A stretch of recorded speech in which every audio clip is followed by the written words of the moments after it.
Hello and welcome to Envision. I'm Deanne Conrad with Community Relations at the Sioux Falls School District. Dr. Brian Maher is our superintendent, and I've heard you mention many times in the last year and few months that you've been here about your passion for early learning and preschool. A lot of families are making transitions, maybe thinking about getting their child into a preschool program. Why is that such a passion for you? It's a good question. I think it's kind of evolved throughout my career. I started my career off as a high school math and physics teacher. So at that point in time, math and physics at the high school level was the center of my academic universe. And if kids could just have math and physics in high school, they would be able to do well throughout life. But as my own education evolved, so did my thinking on the thought process of what kids need for success. And what they need is a good start. Mm-hmm. What we find so many times is that the kids who are behind in high school are kids who started off behind when they came to us as kindergartners. Mm-hmm. So it's really important to have that good foundation when you come to school, to be prepared when you come to school. And that's just outside the scope of what we can have a big impact on as a K-12 school district. So we really rely on community partners and so forth in that area. Absolutely, and the district a couple of years ago started Learning Adventures Preschool because a lot of families that were moving here for jobs from other parts of the country would say, what? You don't have a preschool connected to your K-12 system? Well, we do have early childhood, which serves a whole lot of students, around 1,000 to 1,100 students, but still so many of them are on the waiting list. And beyond that, people who want those experiences for their children and maybe want them to get comfortable in a traditional school setting already as 4- and 5-year-olds. So we started that program and that's been growing.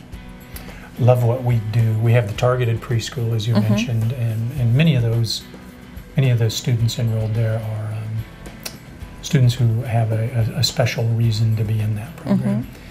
We have the Learning Adventures Preschool as well, which targets a different audience and serves our community. But even beyond that, we've got a number of providers throughout our community who help those kids in those birth to 5 years, which are so critical to their academic success forever. Right.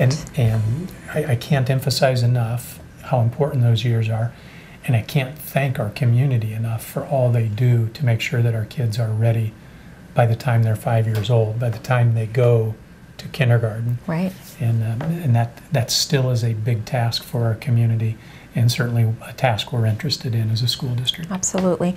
Not everyone can work it out with schedules, or maybe it's cost prohibitive, or maybe they're on that waiting list for early childhood.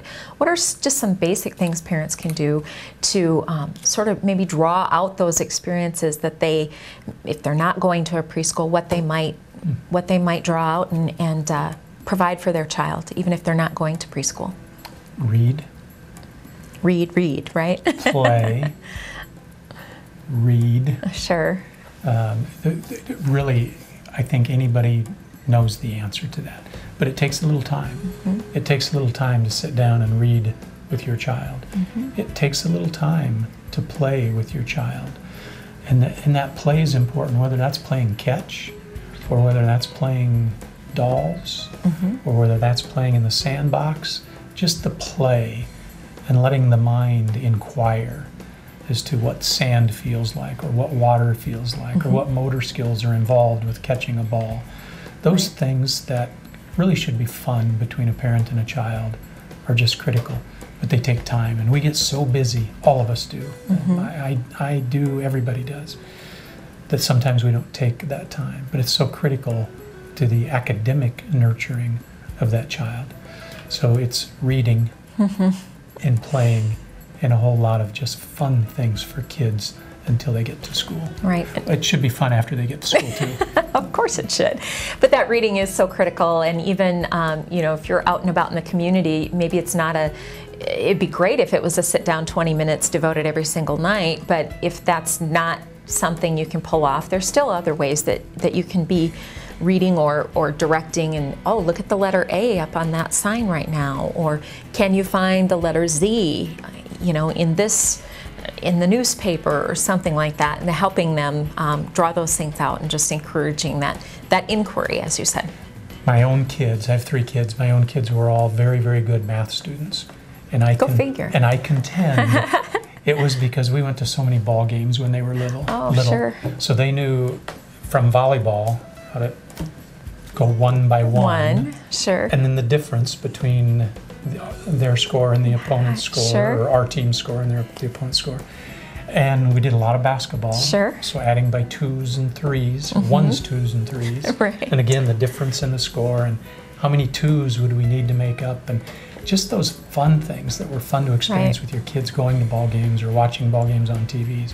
There was just a heck of a math lesson Absolutely. in there as well. So I think anything can be a learning opportunity, whether it's driving and playing some of those car games to get rid of the monotony, and that could Right. be a 5-minute drive downtown and back Yeah. home, or it could be a cross-country road trip. It really Right. could be anything that, as a parent, that you can do to help the inquiry-based mind of your own child.